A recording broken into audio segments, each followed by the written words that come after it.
எல்லாருக்கும் வணக்கம்.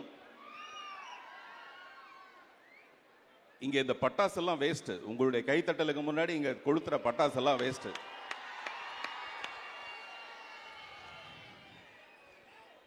இட்லி கடை எனக்கு ஒரு தனி அனுபவம், ஒரு சந்தோஷமான அனுபவம். இந்த ட்ரெய்லர் பார்த்தீங்கல்ல,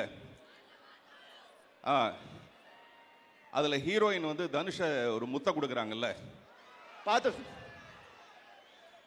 அது எவ்வளோ சந்தோஷமா, அது குட்டியாக இருக்கும். அந்த முத்தம் வந்து ரொம்ப குட்டியாக இருக்கும், ஆனால் அது ரொம்ப சந்தோஷமாக இருக்கும். அந்த மாதிரி இந்த படத்துக்குள்ள அந்த முத்தம் மாதிரி நான் ரொம்ப சின்னதாக இருந்தால் கூட எனக்கு ரொம்ப சந்தோஷம். தனுஷ் சார் மேலே வரும்போதே சொன்னார், கொஞ்சம் பார்த்து பேசுங்க சார், கொஞ்சம் நம்மளை மாட்டி விட்றாதீங்க, கொஞ்சம் நம்மளை மாட்டி விட்றாதீங்க அப்படின்னாரு. எனக்கு தெரிஞ்சு இந்த ரொமான்ஸ் இருக்கு இல்லையா, அந்த ரொமான்ஸ் தான் பெரிய ஹீரோயிசம். மக்கள் திலகம் எம்ஜிஆரை பார்த்தோம்னா, அவர் என்னதான் ஆக்ஷன் மக்களுக்கு நல்லது என்ன சொன்னா கூட அவருடைய ரொமான்ஸ் வந்து ரொம்ப பிரமாதமான ஒரு விஷயமா இருக்கும். அந்த மாதிரி தனுஷ் கிட்ட நான் ரொம்ப ரசிக்கிறது அவருடைய மறைமுகமான, வெளியில சொல்ல முடியாத அந்த சந்தோஷமான ரொமான்ஸ். அதை நான் உண்மையிலேயே ரொம்ப ரசிக்கிறேன், அதை நான் சொல்லணும்னு ஆசைப்படுறேன், அவ்வளோதான். மற்றபடி நீங்கள் அந்த ப்ரொமோவில் பார்த்துருப்பீங்க, நான் அவரை பற்றி சொன்னது. நான் நிறைய டைரக்டர்ஸ்ட்டை ஒர்க் பண்ணியிருக்கேன், இந்த 35 வருஷத்தில் நிறைய டைரக்டர்ஸ்ட்டை ஒர்க் பண்ணியிருக்கேன். அதில் ஒரு 4-5 பேரை மட்டும்தான் நான் டைரக்டர்னு அக்செப்ட் பண்ணிக்குவேன். மீதி எல்லாருமே ரைட்டர்ஸாக இருப்பாங்க. அந்த கதையை இந்த நாயகர்கள் மூலமாக அந்த கேமரா வழியாக எப்படி கொண்டு வரதுங்கிற மாதிரியான ஒரு டைரக்டர்ஸாக இருப்பாங்க.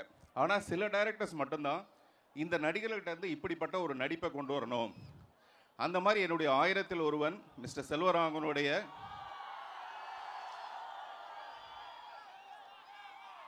அவர்கிட்ட நான் வந்து ஒரு முழுமையான டைரக்டரை பார்த்து நான் ரசித்தேன். அதுக்கு அடுத்தபடியா அவர் வீட்டில இருந்தே மறுபடியும் இன்னொரு சிங்கக்குட்டி. நான் லாஸ்ட் டைம் அந்த சென்னையில் நடந்த ஃபங்க்ஷனில் நான் பேசும்போது சொன்னேன், தனுஷ் வந்து வந்த உடனே என் தலையில் கை வச்சாருன்ட்டு. அதை நான் வந்து ரொம்ப செல்லமாக, அதாவது என்னென்னா, அவர் மேடையில் பேசும்போது சொன்னார், பார்த்திபன்னா எல்லாத்தையும் வித்தியாசமாக செய்கிறீங்க இல்லையா, அதனால் நானும் வந்து இந்த பார்த்திபனை இன்னும் கொஞ்சம் வித்தியாசமாக காட்டணும்னு ஆசைப்பட்டேன்னு. அதை நான் ரொம்ப ரசித்தேன். தலையில் கை வச்சதை ரசித்தேன், டைலாக் இப்படி தான் பேசணும்னு சொன்னதை ரசித்தேன். முழுமையாக கிட்டத்தட்ட ஒரு 5-6 நாள் மட்டும்தான் அந்த ஷூட்டிங் இருந்தது. அந்த ஷூட்டிங்குள்ளே அவர் எப்படி இயங்குறாருங்கிறத நான் ரொம்ப ஒரு காதலி மாதிரி கவனிச்சுட்டே இருந்தேன். ஸோ ரொம்ப ரொம்ப சந்தோஷம், ரொம்ப திருப்தி அவரோட பணிபுரிந்த இந்த படம். இன்னும் நிறைய பேசுறதுக்கு இருக்கு அவரை பற்றி. சத்யராஜ் சார் இந்த படத்தில் ஆக்ட் பண்ணியிருக்காரு.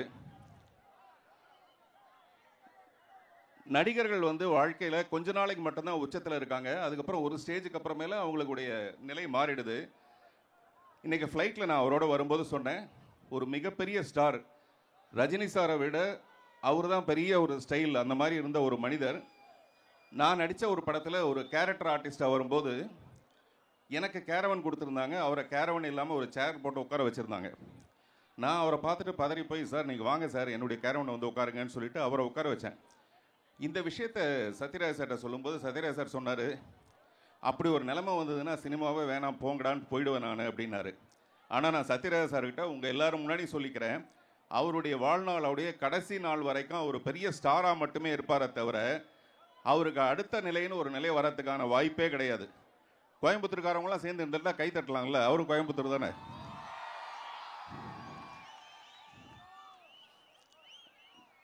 நான் வந்து சத்யராஜ் சாரை வந்து அவசரக்காரின்னு ஒரு படத்தில், நான் ஜூனியர் ஆர்டிஸ்ட்டு, பட் அவர் வில்லன். அப்போ எப்படி இருந்தாரோ அதே மாதிரி தான் இப்போ என்கிட்ட பழகுறாரு. அதாவது இப்போ என்கிட்ட பழகிறது பெரிய விஷயம் இல்லை, அப்போவே என்கிட்ட இப்போ இருக்கிற மாதிரி அப்போ பழகினார். அப்படின்னா அப்படி ஒரு நட்புக்கு மரியாதை கொடுக்குற ஒரு நல்ல மனிதர் அவர் இந்த படத்தில் நடிச்சிருக்காரு. அவரோட சேர்ந்து நான் நடிச்சிருக்கேன். மிஸ்டர் ஆகாஷ் பாஸ்கரனை பற்றி சொல்லணும். ஒரு படம் எடுக்கிறத விட அந்த ப்ரொமோஷன் வந்து ரொம்ப ரொம்ப முக்கியமான ஒரு விஷயம். அதை ரொம்ப சிறப்பாக அவர் பண்ணிட்டு இருக்காரு. அவருக்கு என்னுடைய வாழ்த்துக்கள். ஜிவி பிரகாஷ் அவருடைய பாடல் வந்து பாருங்க, ஜிவி பிரகாஷ்னு சொன்னா அந்த பிஜிஎம் நீங்க கொடுக்கிற சவுண்ட் தான் பிஜிஎம்மா இருக்கு.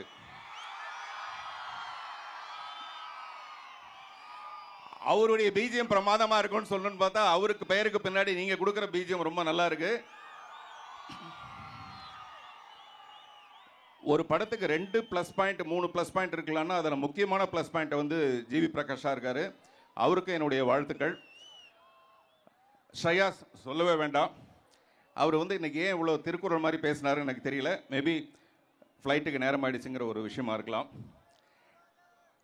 பொதுவாக ஒரு ஹீரோயினை அழகாக்கிறதுக்காக ஒரு காஸ்டியூம் டிசைனரை வச்சுருப்பாங்க.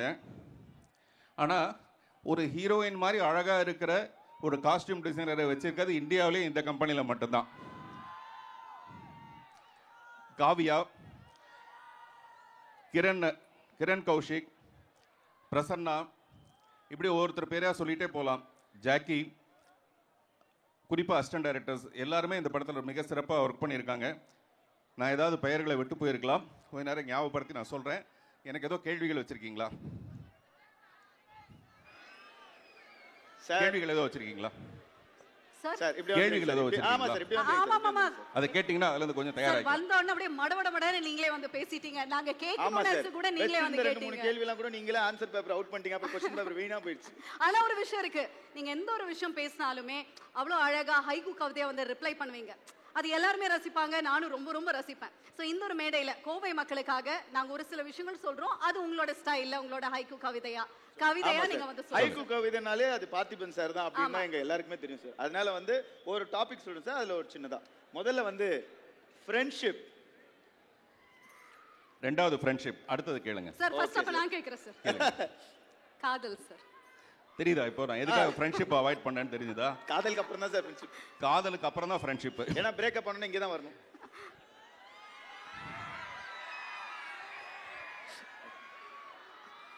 இன்னொரு தடவை கேளுங்க சார். காதல் சார். சாதல் சாதாரணம், சாதல் சாவுறது, சாதல் சாதாரணம், காதல் சதாரணம். புரியுதா? Correct sir. ரணம் தான் சார். இங்க நிறைய பேருக்கு ரணம் தான் அது. Next friendship sir. ஃப்ரெண்ட்ஷிப் அப்புறம் வரலாம். அடுத்தது ஐயோ அவனுங்க அவாய்ட் பண்றதே நம்ம வேலையா போச்சு சார். Politics sir. பாலிடிக்ஸ், அரசியல்.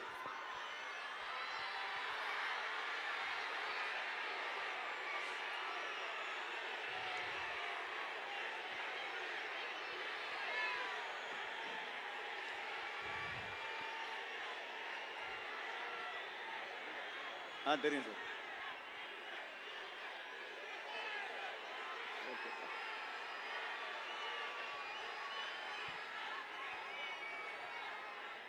பாத்தீங்களா சார், பாலிடிக்ஸ்ல பெரிய எதிர்பார்ப்பு இருக்கு சார். நான் சொல்றேன், நீங்க நினைக்கிறதா சொல்றேன்.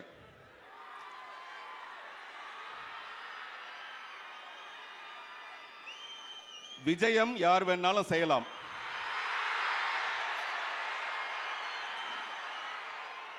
விஜயம் யார் வேணாலும் செய்யலாம். ஜெயம் உங்க கையில தான் இருக்கு. Okay sir. ஆனா நான் தான் சிஎம் 26 onwards. சார் இப்பயாச்சும் அந்த ஃப்ரெண்ட்ஷிப்க்கு வரலாமா சார்? அப்புறம் தான். Okay sir.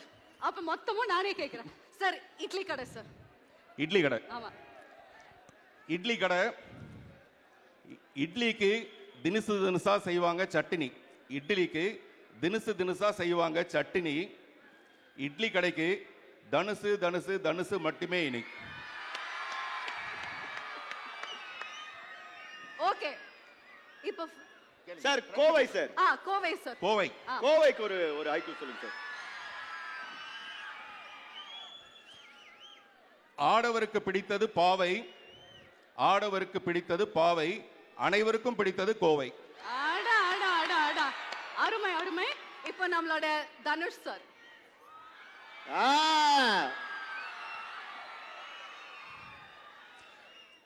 சென்னை ரொம்ப பெருசு, வட சென்னை தனுசு.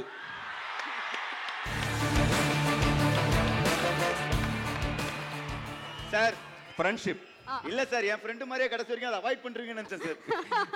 ஃப்ரெண்ட்ஷிப் இப்ப தனுஷ் சார் மேல வச்சிருக்காங்க இல்லையா இந்த ரசிகர்கள், அதுதான் ஃப்ரெண்ட்ஷிப். இது டைட்டானிக் மாதிரி கவிழாத ஒரு ஷிப் இது. ஆஹா. வேற ஏதாவது கேட்கணுமா? Super sir. Thank you sir. Thank you so much sir. உண்மையிலேயே இந்த படத்தோட வெற்றி விழால மறுபடியும் உங்களோட வந்து கலந்துக்கணும்னு ஆசைப்படுறேன். நன்றி, வணக்கம்.